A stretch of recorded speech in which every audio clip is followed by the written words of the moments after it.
Halo semuanya, perkenalkan nama saya Rafael Tombolon dengan NIM 240306114. Di sini saya akan menjelaskan mengenai materi kuliah biokimia yang dimana metabolisme lipid dengan dosen pengampu Ibu Insinyur Tati Widiana Sari, SPT MP IPM.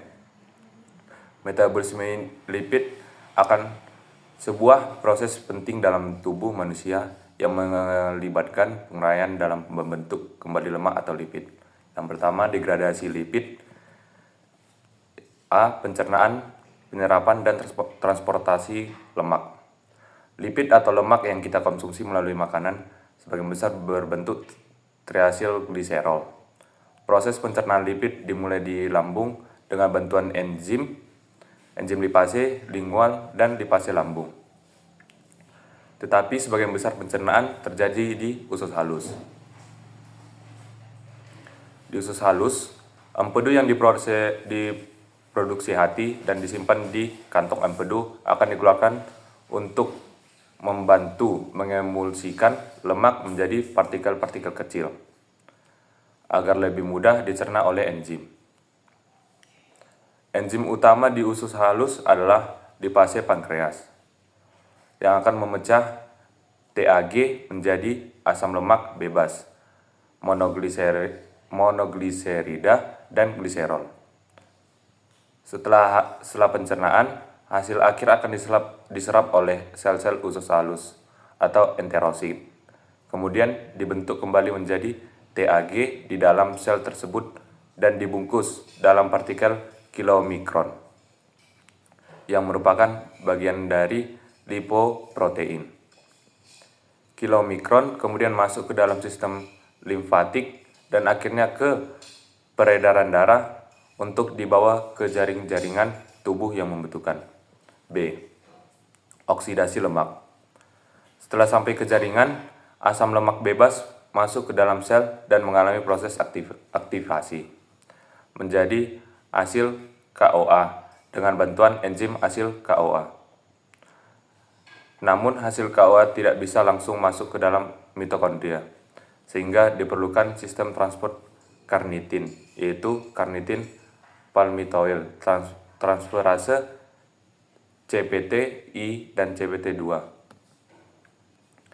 Di dalam mitokondria terjadi proses oksidasi, yaitu pemecahan asam lemak secara bertahap 2 karbon demi 2 karbon, menghasilkan asetil KOA, NADH, dan FADH. Asetil KOA masuk ke siklus Krebs atau siklus asam sitrat. Sementara NADH dan FADH digunakan dalam rantai transport elektron untuk menghasilkan ATP. Inilah mengapa lipid merupakan sumber energi yang sangat efisien. 2. Biosintesis lipid. Berbanding terbalik dengan degradasi. Proses biosintesis lipid terjadi ketika tubuh memiliki kelebihan energi, khususnya dari karbohidrat yang kemudian dikonversi menjadi lemak untuk disimpan. A. Sintesis asam lemak. Proses ini terjadi terutama di hati dan di jaringan adiposa atau lemak.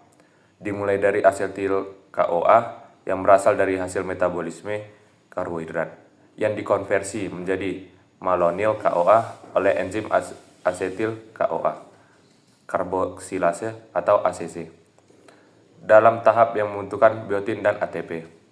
Selanjutnya, enzim kompleks fatty acid sintase atau FAS akan membentuk rantai asam lemak, biasanya asam palmitat dengan 16 karbon dari malonyl KOA melalui serangkaian reaksi kondensasi, reduksi, dehidrasi, dan reduksi lagi.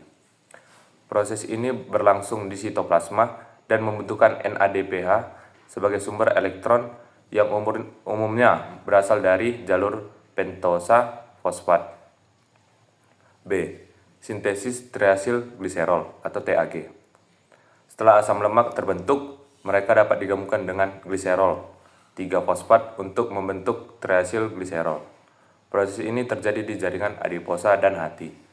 TAG kemudian disimpan dalam sel lemak atau adiposit sebagai cadangan energi atau dikemas dalam lipoprotein atau VLDL untuk dikirim ke jaringan lain. C. Sintesis fosfolipid.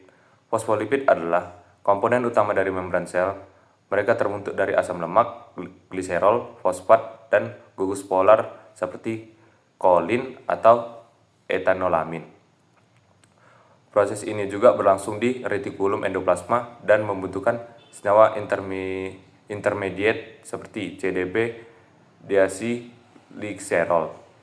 Fosfolipid tidak hanya penting sebagai struktur sel, tetapi juga terlibat dalam sinyal seluler, pengangkutan zat, dan pembentukan lipid bilayar. D. Sintesis kolesterol dan steroid. Kolesterol disintesis terutama di hati dan berasal dari asetil CoA melalui jalur mevalonat. Proses ini melibatkan lebih dari 30 tahap reaksi enzimatik dan dikendalikan oleh enzim kunci HMG-CoA reduktase, yang juga merupakan target obat statin untuk menurunkan kolesterol darah. Kolesterol memiliki banyak fungsi penting.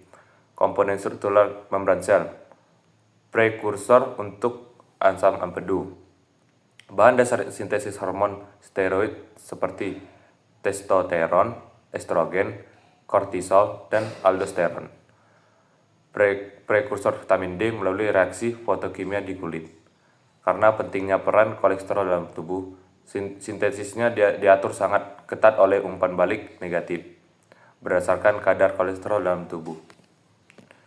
Sekian dari penjelasan saya mengenai metabolisme pada lipid. Terima kasih.